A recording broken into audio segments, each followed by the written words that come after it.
Hey there, it's Bobi, aka Paginator, and the last time that we left off in our spring into summer journal, we had an unfinished prompt, and we need to take care of that right now.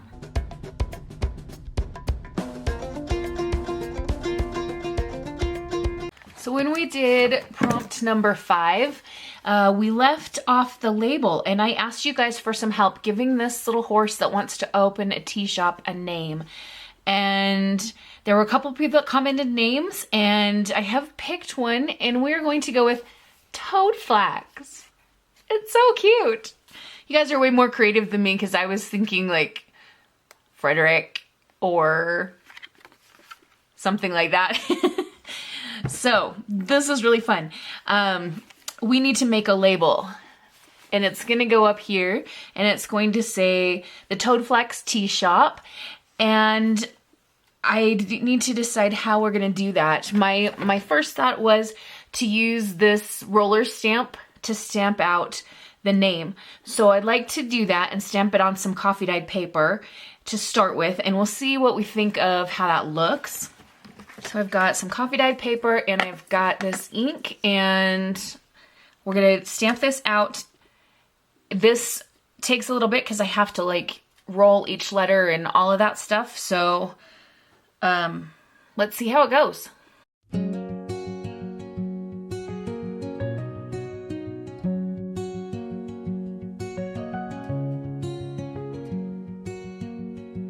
Under lilac skies we paste and glue rainbows made from scraps that feel brand new.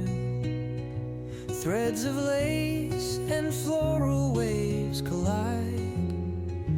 In our crafted world we'll always confide.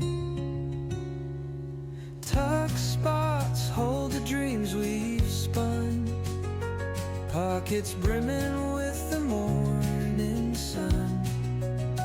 Journaling cards tell tales untold. Springtime whispers in a heart of gold.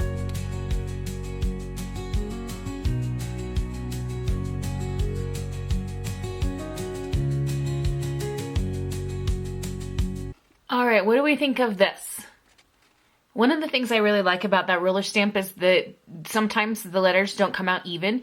And for a perfectionist, it is a little annoying. And part of me wants to be a perfectionist and redo it, but at the same time, it's more charming this way. And we can imagine that our horse, Toadflax, he's starting out a brand new business, and he's using his resources. So maybe he has a best friend who's really good at painting things, and the best friend has painted this sign for the tea shop. So now what we need to do is decide how we're going to embellish this, because we definitely don't want to do just plain coffee dyed paper on top of this, because that's not going to look the best. Okay, because the coffee dyed paper is almost the exact color of the background paper, so we definitely need to do something around that, preferably something in blue to go with all the blues that we've got going on the page. This is why it's good to have a scrap box. Look at these: light blue, dark blue. Vintage photos cradled by our hands, ephemera maps to forgotten lands, pages stitched with loops of laughter song. Every corner proves where hearts belong.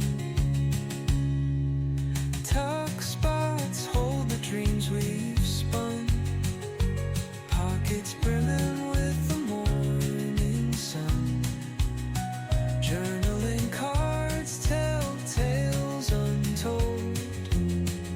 Springtime whispers in a heart of gold. I kind of want to put a small flower up here, maybe under the sign, just to give a little bit of something to break up that space. I've got some flowers in this envelope here. Actually, this one might be perfect because it's very similar to the flower down here. Is it too big though? What if we just cut around the blossom, like cut the green off? Okay, let's do...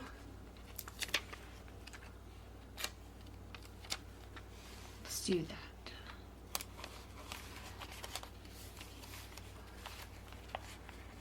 Yeah, I like that, because even though it's not the exact same blue, the flower petals are very similar, and it just helps to break up like the cream on cream or tan on tan, whatever you want to call that color. Yeah. Okay, there we go, the Toadflax tea shop. It's open for business. I'm not a huge tea drinker myself. I do love the herbal tea version of chai tea, which is called Bengal spice or something like that. Anyway, maybe Toadflax will help me out with a cup of that the next time I visit. And now I'm kind of wishing that there was such a place, because this seems like a very Winnie the Pooh-esque type of place with cute, sweet animals and no major problems. It's a lovely place to escape to in my mind, I suppose. All right, so that officially concludes prompt number 5. So we're ready to send this back to Janie. After she gets it, she will do prompt 6 through 10 in this journal, and then we'll swap one more time. So I will get back the original journal I made, the ring bound one, for this next round. During the month of May, you'll see us each work in the journals that we created. So Janie will work in this one, I'll work in the ring bound journal, and then we'll swap one more time at the beginning of June and do those prompts, and then we'll get to keep that one. So I'll eventually get this one back to keep. So yeah, I'm really excited to see what Janie has done in the other journal. I haven't watched any of her videos, which has not been easy, but I'm really looking forward to seeing what she has created, and I hope she likes the things that I have created here. So I'll get this ready to send off to Texas, and the next time you see this particular journal, it will be over on Janie's channel at The Crafting Bookworm. I hope that you join in with both of our videos as we go through this fun challenge the next 2 more months as we go through this for May and June. And I hope you're having a wonderful day. Let me know how your spring is going so far, or if you're in a place that is in the southern hemisphere and you're going to fall, lucky you. How is that going for everyone? And have you done anything crafting lately? If you don't want to comment one of those things and you want to let me know you were here, leave me a book emoji. And we'll see you in the next video. Have a wonderful, magical, and bookish day. Happy reading, crafting, or journaling. Adios.